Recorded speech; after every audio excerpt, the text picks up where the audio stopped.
before I start, so I have mentioned here some quote here. CRFS called as a sleeping giants of web vulnerabilities, said by Zeller and Felton in 2008. So what is a CSRF? CSRF is also called as a cross-site request forgery. Is also known as a XSurf, CSurf, and session writing. It is a web vulnerability, a web application vulnerability, which is removed after 2000 2000 OWASP top 10 list. So what happened in a CSRF attack? Uh, actually CSRF attack में ये होता है कि वो इस attack में जो attacker रहता है वो यूजर के वेब ब्राउजर को एक ऐसा अनवांटेड एक्शन परफॉर्म करने के लिए परफॉर्म कराता है जिसमें यूजर पहले से ही लॉग्ड इन होता है. Some basic example of CSRF attack is the transfer money out of a user account and change email password. ठीक है. And going forward, some high profile CSRF attacks is eBay Korea website was hacked in 2008 with 8 million user lost personal information. Netflix and New York Times, which is the most famous newspaper agency, was vulnerable in 2006.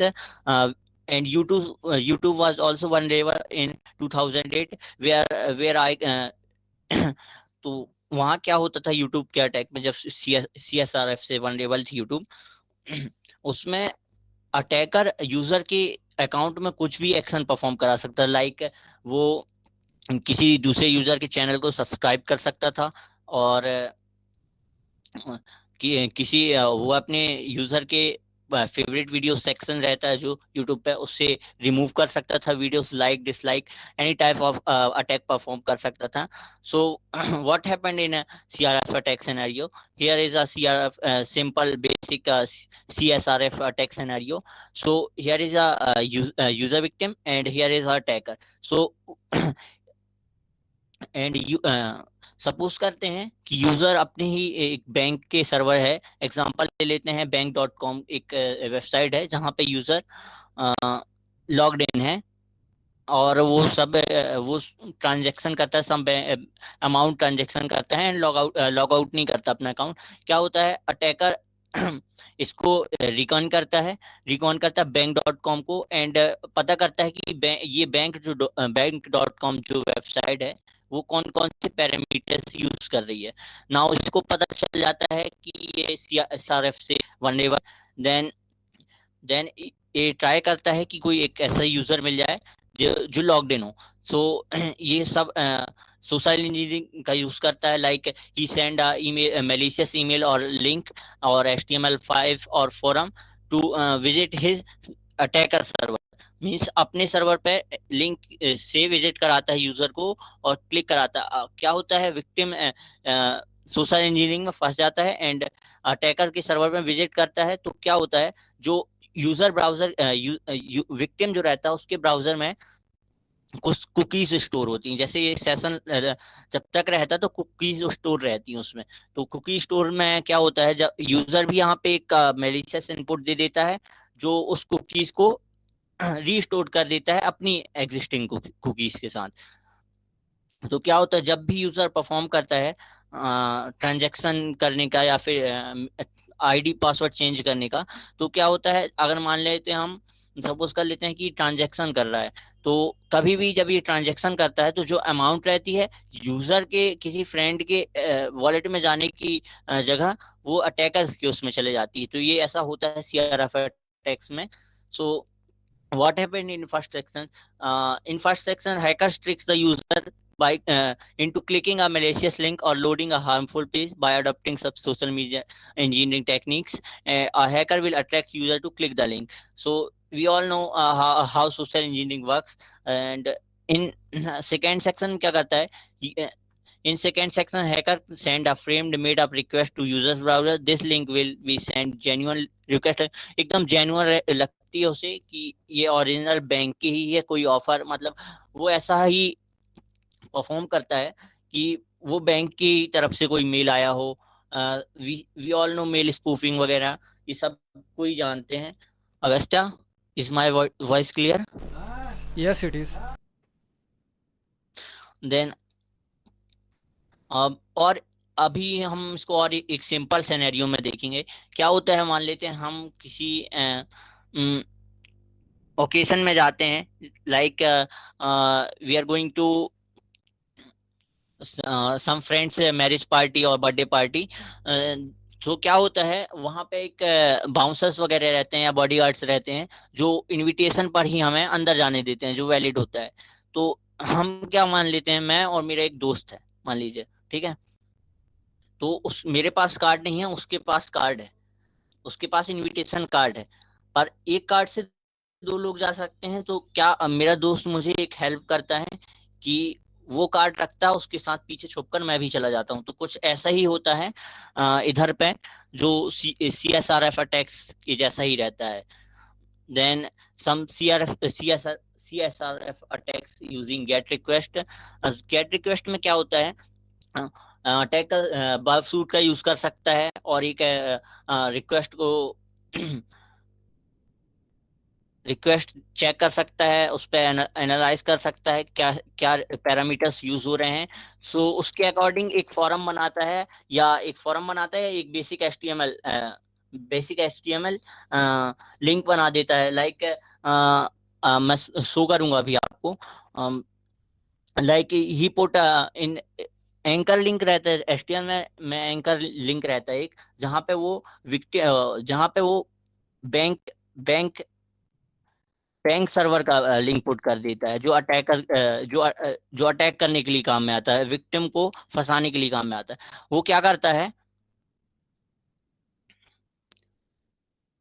वो क्या करता है वो bank link को put कर देता है। Account name की जगह उसने अटैकर अपना नेम डाल देता है, और अमाउंट की जगह उसने अपने हिसाब से कोई भी अमाउंट डाल देता है। एंड फिर क्या करता है, वो यूजर को भेजता है लिंक, एंड मलिशियस लिंक के द्वारा वो क्लिक कराने की सोशल इंजीनियरिंग का यूज करता है। एंड यूजर इसमें फंस जाता है, और फिर विक्टिम के सर्वर को विजिट करता है। इससे क्या होता है, कुकी अगेन रिस्टोर हो जाती है, और वो चेंज हो जाती है अटैकर की कुकीज के साथ। उस वो एक इमेज सोर्स का भी यूज कर सकता है, इमेज टैग का भी यूज करके एक फेक इमेज बना सकता है, जिसके सोर्स में वो बैंक का रेफर यूआरएल डाल सकता है। पोस्ट मेथड में क्या होता है, पोस्ट मेथड में भी काम करती हैं मोस्टली। अब तो गेट रिक्वेस्ट यूज नहीं होती है वेब एप्लीकेशन में।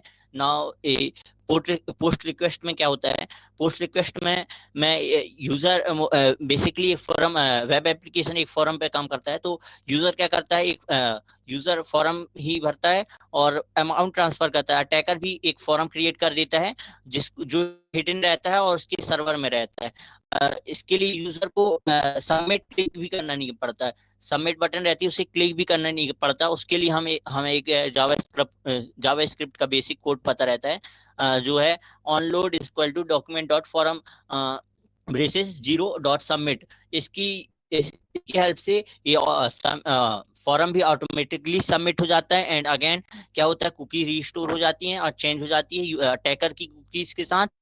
तो क्या करता है, इनपुट का टाइप हिडन कर देता है, फॉरन शो नहीं होता है, और नेम की जगह उसमें डाल देता है, और अमाउंट की जगह सब अमाउंट डाल देता है। अगेन फिर आगे बढ़ते हैं तो देखते हैं CSRF versus XSS. What is difference between CSRF and XSS? In CSRF, when a malicious website calls a user browser to perform unwanted action, तो क्या होता है, इसमें यूजर खुद ही अनवांटेड एक्शन परफॉर्म करता है, पर उससे अटैकर करवाता होता है।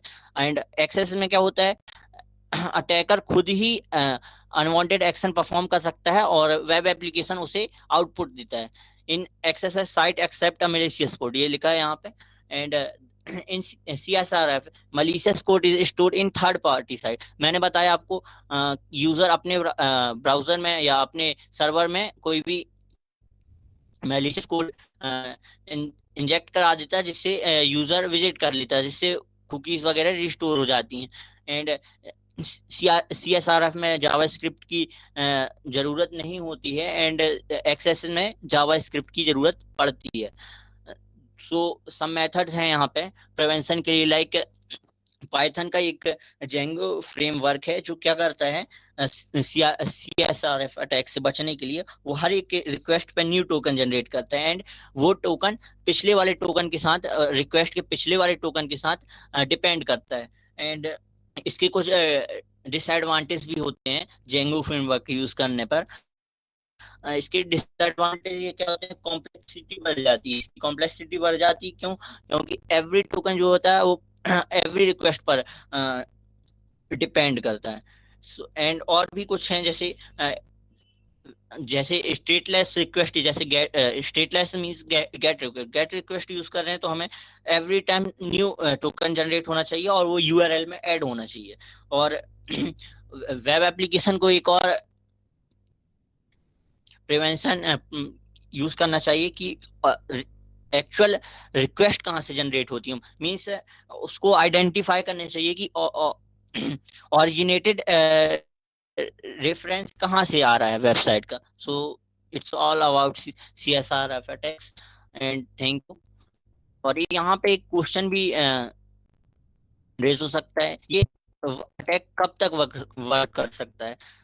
सो अटैक का ये अटैक जब तक कुकीज अलाइव रहेगी तब तक ये अटैक वर्क कर सकता है। तो ये जानते हो आप सभी लोग DVWA, damn vulnerable web application. So इसमें मैं एक अटैक परफॉर्म करा के बताता हूँ CSRF का।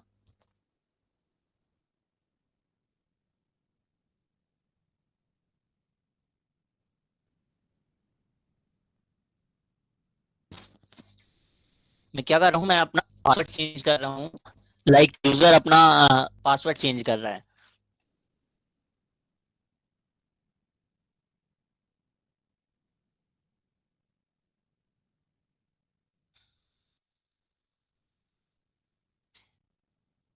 सो यहाँ दिख रहा है पासवर्ड चेंज हो चुका है।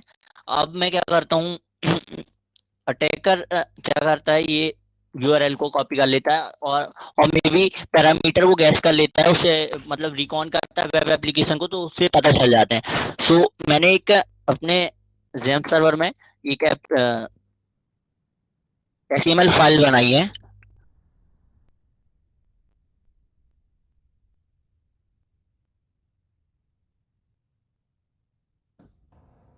ये एक HTML फाइल है जो एंकर टैग का यूज कर रही है। सो मैं आपको इसका सोर्स कोड दिखा रहा हूँ। सोर्स कोड में क्या है, सोर्स कोड के रेफरेंस में है ये जो password dam vulnerable application DVWA का लिंक। तो मैंने क्या किया, मैंने अपना आई एम अ विक्टिम। सो मैंने क्या अपना पासवर्ड चेंज किया, एंड यूजर को ये यूआरएल के जो पैरामीटर्स यूज हो रहे हैं वो वेब एप्लीकेशन के पता चल जाते हैं, वो गैस करता है या फिर रिकॉन करता है। ठीक है। सो क्या करता हूँ मैं मैंने एक आई एम अटैकर, मैंने एक HTML फाइल बनाई जिसमें मैंने एक एंकर टैग में रेफरेंस की मैं DVWA का पासवर्ड चेंजिंग का लिंक पुट कर दिया, और यूजर से कहा कि वो इस लिंक को एक जेन्युइन टाइप का जो लगे कि ये बैंक.com की साइट का है, तो यूजर क्या करता है, क्लिक करता है, यहाँ पे पासवर्ड चेंज हो जाता है। दिख रहा है आप सभी को? हाँ दिखता है, क्लिक हाँ हियर बोल के है। Okay okay. जैसे ही मैंने क्लिक किया पासवर्ड चेंज हो गया, यहाँ दिख रहा पासवर्ड चेंज। नहीं। नो, वापस फ्रीज हो गया। तो यहाँ पे दिख रहा है पासवर्ड चेंज। जैसे ही मैंने वो HTML के एंकर टैग में लिंक में क्लिक किया पासवर्ड चेंज हो गया मेरा। यही CRF अटैक्स वर्क किया। तो मैं जैसे ही लॉग आउट करूंगा, मैंने लॉग आउट किया, मैं अपने पिछले एग्जिस्टिंग पासवर्ड के साथ कर रहा हूँ।